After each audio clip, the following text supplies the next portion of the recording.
ഇന്ന് പുറത്തു വന്ന 3 IPL ന്യൂസാണ് നമ്മൾ ഇന്നത്തെ വീഡിയോയിൽ നോക്കുന്നത്.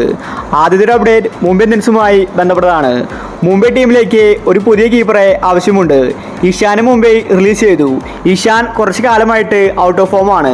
അതുകൊണ്ട് ഇഷാന് ഇനി മുംബൈ ടീമിന് ആവശ്യമില്ല. ലേലത്തിൽ മുംബൈ ടീം ഇഷാന് വാങ്ങില്ലെന്നത് ഉറപ്പാണ്. ഇപ്പോഴിതാ മുംബൈ ടീം നോട്ടമിട്ടിരിക്കുന്നത് ഋഷഭ് പന്തിനെയാണ്.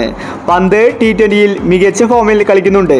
അതുകൊണ്ട് ഋഷഭ് പന്തിനെ ലേലത്തിൽ മുംബൈ ടീം വാങ്ങിയേക്കും. അടുത്ത പ്രാവശ്യം മുംബൈ ടീമിന്റെ കീപ്പർ ഋഷഭ് പന്ത് ആയിരിക്കുമെന്ന റിപ്പോർട്ടാണ് വന്നിരിക്കുന്നത്. ഋഷഭ് പന്ത് മുംബൈയിലെത്തിയാൽ അത് മുംബൈ ഇന്ത്യൻസിന്റെ ഭാഗ്യമാണ്. അടുത്തൊരു അപ്ഡേറ്റ് CSK ടീമിനെ സംബന്ധിക്കുന്നതാണ്. ചെന്നൈ ടീമിന് ഒരു ബൗളറെ ആവശ്യമുണ്ട്. ചെന്നൈ നല്ലൊരു ഇന്ത്യൻ താരത്തെയാണ് നോട്ടമിട്ടിരിക്കുന്നത്. അത് മറ്റാരുമല്ല, ഗുജറാത്ത് റിലീസ് ചെയ്ത മുഹമ്മദ് ഷമിയാണ്. ഷമിയെ CSK വാങ്ങുമെന്ന റിപ്പോർട്ടാണ് വന്നിരിക്കുന്നത്. CSK ടീമിലേക്ക് ഷമി എത്തിയാൽ അത് ചെന്നൈയുടെ ഭാഗ്യമാണ്. ചെന്നൈക്ക് പിന്നെ ബൗളിങ്ങിൽ ഒന്നും തന്നെ പേടിക്കാനില്ല. ലേലത്തിൽ ചെന്നൈ ഷമിയെ വാങ്ങാനുള്ള ഒരുക്കങ്ങൾ തുടങ്ങിക്കഴിഞ്ഞു. ധോണിയാണ് ഇതിന് പിന്നിൽ. ധോണിക്ക് ഷമിയെ വിശ്വാസമാണ്. അതുകൊണ്ടാണ് ഷമിയെ വാങ്ങാൻ CSK ടീമിനോട് പറഞ്ഞിരിക്കുന്നത്. അവസാനത്തെ ഒരു അപ്ഡേറ്റ് രാജസ്ഥാൻ ടീമുമായി ബന്ധപ്പെട്ടതാണ്. രാജസ്ഥാന്റെ സൂപ്പർ ഓപ്പണർ ജോസ് ബട്ട്ലറെ രാജസ്ഥാൻ റിലീസ് ചെയ്തു.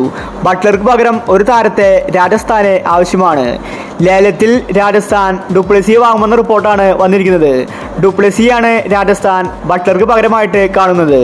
ബട്ട്ലറെ രാജസ്ഥാൻ റിലീസ് ചെയ്തത് വലിയ മണ്ടത്തരമാണെന്ന് എല്ലാവരും പറഞ്ഞു. പക്ഷേ അടുത്ത പ്രാവശ്യം IPL കളിക്കാൻ ബട്ട്ലർ ഉണ്ടാകില്ലെന്ന റിപ്പോർട്ടാണ് വന്നിരിക്കുന്നത്.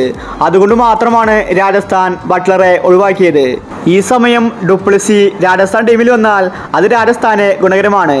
ഓപ്പണിംഗിൽ ഡുപ്ലസിയും ജയ്സ്വാളും ഈ ഒരു കോംബോയെ മറികടക്കാൻ ആർക്കും തന്നെ സാധിക്കില്ല. ഡുപ്ലസി പവർ പ്ലേ ഓവറുകളിൽ മികച്ച റൺസ് സ്കോർ ചെയ്യാറുണ്ട്.